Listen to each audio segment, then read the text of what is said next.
पाखापाखि एठी अछि हमर सेपट बिल पुणी अछि हमर सेठी अछि हमर 5-6 गुंठू 20 गुंठू बिल पाखापाखि खाली तुलसी नागि सेठी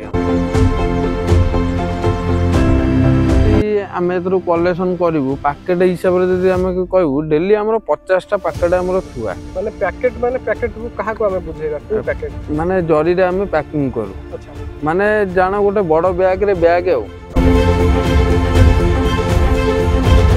हमको दउतंती 20 टका ना पैकेट सी अधिक नेका बिकुचंती तो आपण जेहेतु होलसेल रे दउछंती सी ताकर अधिक नेका बिक्री करथि। नमस्कार दर्शक बंधु मु शारदा आपण मानकु पुणी थे स्वागत करुच्ची ओडिशार फार्मिंग चैनल कृषक साथी ओडिशा। आज आम तुलसी चाष विषय आलोचना करबा एवं आम कटक जिले में आसी पहुंचीचु। एठी जड़े चाषी भाई तुलसी चाष करचंती एवं ए तुलसी चाष रे किपरि कोन चाष करा जाउची किपरि गछ लगा जाउची किपरि सेथिरे रोग पोक नियंत्रण करा जाउची पानी किपरि दिया जाउची एवं सर्वशेष रे चाषी भाई माने याकु कोठी कोन बिक्री बटा करूचंती से संबंध रे आजिर भिडियो रे जानिबा। तबे जो चाषी भाई माने बा दर्शक माने आम चैनल कृषक साथी ओडिशा को नुआ आछन से माने आम चैनल कृषक साथी ओडिशा को सब्सक्राइब करी पाकर थिया बेल आइकन दबि दंतु जहा फल रे हमर प्रत्येक वीडियो रो नोटिफिकेशन आपण मन पारे पहुंच परियो। तबे दर्शक बंधु मु जो चाषी भाई का कथा कहउतली भाई आम सहित उपस्थित अछन। भाई नमस्कार आम चैनल कृषक साथी ओडिशा को आपण को स्वागत करूची। आपनक ना आ एठाकर एड्रेस टी हम दर्शक मान दियन। मो ना होची रविंद्र राणा आज्ञा हम एटा होची गतरापटना राजहंस एटा आज्ञा हम माली घर कटक जिल्ला रे आपनकर कटक जिल्ला आज्ञा। तबे सर्वप्रथम भाई मु जानि रखिया पे चाहिबे आपण केउ केउ चाष सब करन। हमरो एटा गुरु कोबी चाष होतला फूलकोबी चाष आज्ञा ता पर हमरो तुलसी नगेवा स्टार्ट कलु कना जो वर्षा पवन होई किनी कोबी फोबी सब मरि गेला। अच्छा ता पर देखिलु हम तुलसी चाष करिबा माने आपण सब प्रकार पनिपरिबा चाष करन। आपनकर टोटल चाष जमी केते अछि? हमरो निहाती 2 मन खंड जमी अछि। आज्ञा धान चाष केते करन? धान तथापि अछि सी अछि अल्प धान चाष किंतु आगुरु बहुत करतलु बा हमर बुढ़ा हला दिन तो आ एते धान चाष करनु एई कोबी फूल या सब करछु। आज्ञा फूल भितर गेंडू फूल हरिका चाष करन। आज्ञा आज्ञा तबे आपण जो कहले कि कोबी चाष कले वर्षा हो किबा जे कोनोसी उपाय रे नष्ट होई जाउतला एवं आ गुटे कथा होची चाषी माने कोबी चाष एका समय समस्त कोबी चाष कला बेलकु रेट रे भी फरक आसे। आज्ञा तेबे से को आखिया के रखी आपण फूल चाष सहित ये तुलसी चाष करचंदी। तेबे सर्वप्रथम भाई हम जानिया पई चाहिबु ए जो तुलसी चाष आपण करले ए आइडियाटा कोड आसिला कि गोटे तुलसी चाष आमे करबा बा बाजार रे कोन एमती चाहिदा देखिले कि तुलसी चाष करिया पई आग्रही? तुलसी कोन आमे होचु माळीगर हमर होचु फूल व्यवसाय होचु मेन।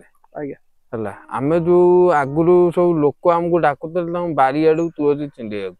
आज्ञा सेठू आजिकली सब अलगा अलगा सब ये बाहर नहीं सीए तुलसी छिंडौचंदी सेठू आ डाकु नांदी हमको से आमे देखलु से तुलसीटा हम निजर दरकारे आमे निजे नगेई किनी आमे चाष करि किनी ये करिया काई बेकार का करते कि जीवा से जुगुरु आमे निजे नगेइलु।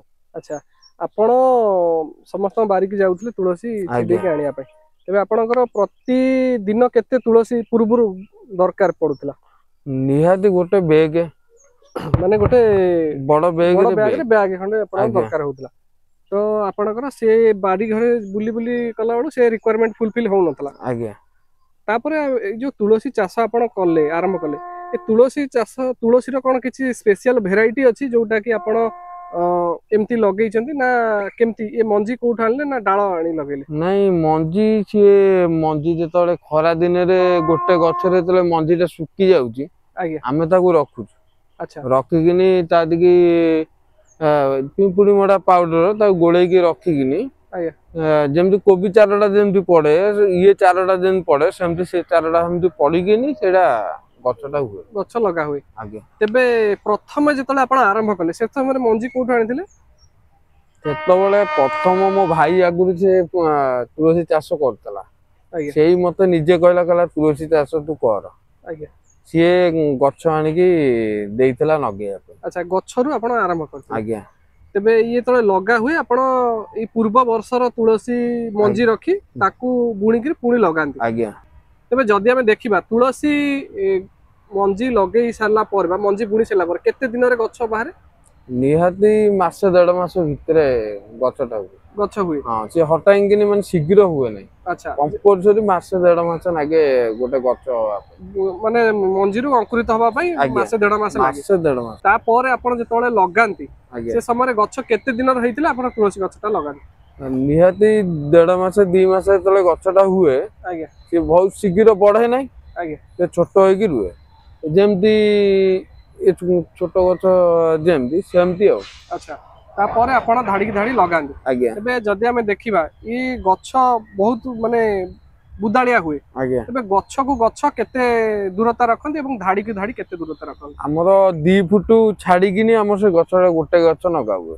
ଆଜ୍ଞା କାହିଁକିନା ଆମେ ଜାଣିଛୁ ସିଏ ଅଇକା ଛୋଟ ଗଛ ଅଛି ଆଜ୍ଞା କିନ୍ତୁ ବଡ ହେଲା ପରେ ସିଏ ତାକୁ ଆହୁରି କେନା ବୁଦାଳିଆ। ମେଲେଇବ ଆଜ୍ଞା ସେଇ ହିସାବରେ ଆମେ ତାକୁ ମାପିକିରି ଚୁପିକି ଲଗଉ। ମାନେ ଗଛକୁ ଗଛ 2 ଫୁଟ ଆଜ୍ଞା ଧାଡିକୁ ଧାଡି 2 ଫୁଟ 2 ଫୁଟରେ 2 ଫୁଟ ଆପଣ ଲଗାନ୍ତି। ଆଜ୍ଞା ତେବେ ଆମେ ଯଦି ଦେଖିବା ଯେକୌଣସି ଚାଷ ହଉ ତା ମୂଳରେ ଖତ ଗୋବର ଖତ ହଉ କିମ୍ବା ରାସାୟନିକ ସାର ହଉ ଦେଇକିରି ଆମେ ଗଛ ଲଗାଇଥାଉ। ଯେହେତୁ ୟାକୁ ଆମେ ଖାଇବା ନାହିଁ ତେଣୁକରି ଆପଣ ପ୍ରଥମେ ଯେତେବେଳେ ଆପଣ ଚାଷ କରିବେ ମାଟିକୁ 2 ଅଡ଼ 3 ଅଡ଼ ହଳ କଲା ପରେ ତାପରେ କେମିତି କଣ କଣ କଣ ସବୁ ସାର ଦିଅନ୍ତି ଏଥିରେ?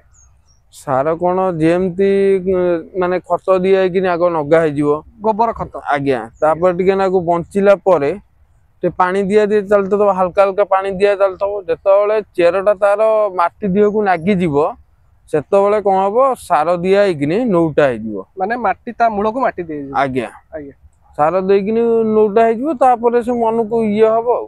ମନକୁ ମନ ଗଛ ତାର ବୃଦ୍ଧି ହେଲା। ଆଜ୍ଞା ତା ମଝିରେ ମଝିରେ ଆପଣ ଜଳସେଚନ କରନ୍ତି। ଜଳସେଚନ ହୁଏ ସାର ବି ସେମିତି ପଡୁଥାଏ ତେଲ ବି ବିଷ ତେଲ ବି ପଡେ କାହିଁକିନା ସେ ପୋକ ସବୁ ଲାଗିଯାଆନ୍ତି ଆଜ୍ଞା ବୋଲିକା ତ ତା ଦେହରେ ଏଥିରେ ତେଲ ମୁଖ୍ୟତଃ ବି କଣ ପଡେ। କଣ ରୋଗ ପୋକ ଦେଖାଯାଏ?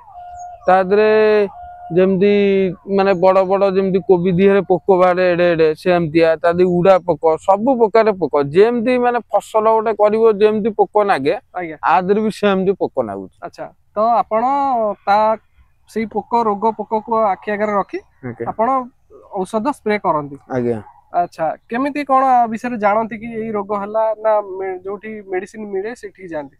ସେଠି ଏଠି ମାନେ ତୁଳସୀ ଟା ଆଜ୍ଞା କଟା ହେଇଗଲା ଆମେ ଦେଖିଲୁ ତୁଳସୀ ଟା ପତ୍ର ଝଡିକି କଳା ପଡିଗଲା ତାର ଆଜ୍ଞା ଆମେ ଜାଣିଲୁ ଏଇଟା ରୋଗ ଲାଗିଲା ସେଇ ହିସାବରେ ଆମେ ଯାଇକିରି ମେଡିସିନ ଦୋକାନରେ କହିବୁ କହିଲା ପରେ ସେ ଔଷଧ ଟା ଦିଅନ୍ତି। ତେବେ ଆପଣ ଏଇଟା ଫ୍ଲୋଡ ଇରିଗେସନ କରୁଛନ୍ତି ମାନେ ପାଣି ଭିତରକୁ ଯାଉଛି ଆଜ୍ଞା ବୁନ୍ଦା ଜଳ ସେଚନ ତ ହେଇନି ତ ଏଇ ଫ୍ଲୋଡ ଇରିଗେସନ ରେ ମୂଳ ସଢା ମୂଳ ପଚା ରୋଗ ସେମିତି କିଛି ଦେଖାଯାଏ କି? ନାଇଁ ନାଇଁ ମୂଳ ସଡା ଏମିତି ଦେଖାଯାଏ ନାହିଁ କିନ୍ତୁ ଆଜ୍ଞା ଗଛରେ ମାନେ ବେଶୀ ତ ଜଉ ପୋକ ଲାଗିବା ତାର ଚାନ୍ସ ଆଜ୍ଞା ଆଉ ବେଶୀ ଇଏ ନାଇଁ ବେଶୀ ହଉଛି ଜଉ ପୋକ।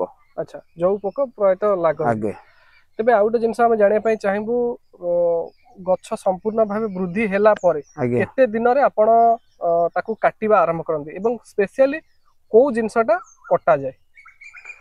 କଟାଯାଏ ତୁଳସୀର ଖାଲି ତା ଅଗ ପତ୍ରକୁ କଟାଯାଏ ଆଜ୍ଞା ନହେଲେ ଆଉ କିଛି କଟାଯାଏ ନାହିଁ ଆଜ୍ଞା ମାନେ ବେଶୀ ନାହିଁ ଏଡିକି ଏଡିକି ଅଗ ହେଇଥିବ କଟା ହୁଏ। ଆଚ୍ଛା ତ ଇଏ ଗଛ ଲଗେଇବାର କେତେ ଦିନ ପରେ କଟା ହବା ଆରମ୍ଭ ହେଇଥାଏ? ଗଛ ମାନେ ମାନେ ଜଷ୍ଟ ଟିକେ ବଡ ବଡ ହେଲା ପରେ ତା କତିକି ଛିଣ୍ଡେଇବା ଆରମ୍ଭ ହେଇଯାଏ ମାନେ ତୁଳସୀ ଆପଣ ଟାକୁ। 2.5 ମାସ 3 ମାସରୁ ଆପଣ ଆଜ୍ଞା ଆରମ୍ଭ କରିଦିଅନ୍ତି ଛିଣ୍ଡେଇବା। ଆଜ୍ଞା ଆଚ୍ଛା ଛିଣ୍ଡେଇବାର ପ୍ରୋସେସ କଣ ରହିଥାଏ? ପ୍ରୋସେସ କଣ ସେମିତି ତ କିଛି ନାହିଁ ଆମେ ନିଜେ ହାତରେ ଆମେ ଆଚ୍ଛା ଛିଣ୍ଡଉଛୁ ତାର ଯୋଉ ଜଟା ହେଲେ ଛିଣ୍ଡା ଯାଏ ନା ନାଇଁ କେବଳ ବେଶୀ ଜଟା ହେଇଗଲେ ଲୋକ ନିଅନ୍ତି ନାଇଁ ଆଜ୍ଞା ହେଲା ଯେତେବେଳେ ମାନେ ଜଟା ନାହିଁ ଜଷ୍ଟ ଅଗଟା ଜଷ୍ଟ ଟା ଜଷ୍ଟ ଟିକେ ଟିକେ ଆସି ଯାଇଥିବ ଆମର ଛିଣ୍ଡା ହୁଏ। ଆଚ୍ଛା ଜଟ ଆସି ଆସିଥିବ ଆପଣ ଛିଣ୍ଡା ହୁଏ। ଆଜ୍ଞା ତେବେ ଆମେ ଯଦି ଦେଖିବା ବହୁତ ଆୟୁର୍ବେଦିକ କମ୍ପାନୀ ମାନେ ଯୋଉମାନେ ଅଛନ୍ତି ସେମାନେ ତୁଳସୀର ଅଏଲ ଟିକୁ ନିଅନ୍ତି ତାଙ୍କର କାମରେ ଲଗେଇବା ପାଇଁ ଆଜ୍ଞା ବିଭିନ୍ନ ପ୍ରକାର ଔଷଧ ଆୟୁର୍ବେଦିକ ଔଷଧ ତିଆରି କରାଯାଇଥାଏ। ତେବେ ୟାକୁ ଆପଣ କୋଉଠି କଣ ବିକ୍ରି ବଟା କରନ୍ତି ୟାର ମାର୍କେଟ ଟା କୋଉଠି? ମାର୍କେଟ ଆମେ ନେଇକିନି ବାଦାମ ବାଡି ଏଇଟା ଦଉ ଆଜ୍ଞା ଗୋଟେ ଦୋକାନୀ ଅଛି ଆମେ ତାଙ୍କରି ପାଖରେ ସବୁ ଯାକ ନେଇକି ଦେଇଦଉ। ଆଚ୍ଛା ଆପଣଙ୍କର ଯାହା ଫୁଲ ବାହାରିଲା ଆଜ୍ଞା ଯାହା ତୁଳସୀ ବାହାରିଲା ସବୁ ତାଙ୍କ ନେଇକି ପାଖରେ ଦିଅନ୍ତି ନେଇ ତଥାପି ଦେଇଦଉ। ଆମେ ଦେଖିବା ଇଏ କେତେ ଜାଗାରେ ଆପଣ ତୁଳସୀ ଲଗେଇଛନ୍ତି? ଏଇଟା ନିହାତି ଆମର 3 ଗୁଣ୍ଠ ପାଖାପାଖି ଏଠି ଅଛି ଆମର ସେପଟ ବିଲ ପୁଣି ଅଛି ଆମର ସେଠି ଅଛି ଆମର 5-6 ଗୁଣ୍ଠୁ 20 ଗୁଣ୍ଠୁ ବିଲ ପାଖାପାଖି ଖାଲି ତୁଳସୀ ନାଗିଛି ସେଠି ଆମର। ଆଚ୍ଛା ଏଠି 3 ଗୁଣ୍ଠୁ ବାକି ଅଲଗା ଜାଗାରେ ସେଠି ଆଉ ସେଠି ଅବଶିଷ୍ଟ ଆଉ ଅଂଶ ଲାଗିଛି ନାଗିଛି ତେବେ ପ୍ରତ୍ୟେକ ଦିନ ଆପଣ ତୁଳସୀ କେତେ କଲେକ୍ସନ କରନ୍ତି? डेली निहाती आम कलेक्शन करूँ पैकेट हिसाब से आम कहू डेली आम 50टा पैकेट आम थुआ माने पैकेट को कहा को हमें बुझेगा को पैकेट माने जरी रे आम पैकिंग करू अच्छा माने जाना गोटे बड़ बैग रे बैग आउ अच्छा गोटे बड़ 20 टंकिया बैग रे 30 टंकिया बैग रे गोटे नाई सी माने 100 टंका 80 टंका बैग रे अच्छा बड़ बैग रे से ठुल अच्छा आपण गोटे गोटे पैकेट करंती आज्ञा आपण जेहेतु निजे डायरेक्ट बिक्री करू नाहंती आज्ञा गोटे दुकान रे नै कि दउचंती तो से जगह रे आपणकर केते टंका लेखा रे गोटे गोटे पैकेट दियन सी हमको दउचंती 20 टंका ना पैकेट आज्ञा सी अधिक नेका बिकुचंती आज्ञा तो आपण जेहेतु होलसेल रे दउचंती सी तांकर अधिक लेखा बिक्री करछन आज्ञा ते भाई मु जानिया पई चाहिबी जदी कोनोसी चासी भाई चाहंती तुलसी चाष आरंभ करने आप जमी 2-3 गुंठ जगह प्रथम आरंभ कर बर्तमान 20 गुंठ जगह पहुंचते तेज जदि 4-5 गुंठ जगह जदि जन तुलसी चाष करने चाहिए तार गोटे खर्च आनुमानिक खर्च केते आसीबो सेमिति किछि नै आपण निजे चाहिबे जे निजे मंजी आनी कि निजे करि परिबे आज्ञा काटू किनिया भी पड़िबो नै मंजी बेसी नै 2-2.5 भितरे तादरे खर्च होबो 2000 ରୁ 2500 टका खर्च होबो ठीक टाइम रे आपण खाली पानी सार दवा पड़िबो नला आ किछि नै जदि कोनोसी असुविधा आसिला पोक लागिला ताहले आपण औषध दुकान रे जाई पचारि कि औषध आनी पकई परिबे आज्ञा तबे दर्शक बंधु आज भिडियोटी रे हमें आपण मन गोटे यूनिक चाष विषय जनइलु एवं ये जो चाषरु साधारणतः आमे भाई सहित जहाँ भी आलोचना करूँ भाई 50टी पुड़िया करती कोटी गोटे पुड़िया को 20 टंका बिक्री करती तेबे एथुर आपण गोटे एवरेज कैलकुलेशन बाहर करि पारुथिबे कि तुलसी चाषरु गोटे दिन रे भाई केते कोन रोजगार करि पारुचंती तेबे आज भिडियोटी आपको किपरि लागला से संबंध में कमेंट बॉक्स रे निश्चित जणातु तेबे दर्शक बंधु पुणी देखाबा गोटे सुंदर भिडियो रे से पर्यंत हमको विदाय दियंत रहउची नमस्कार जय जगन्नाथ।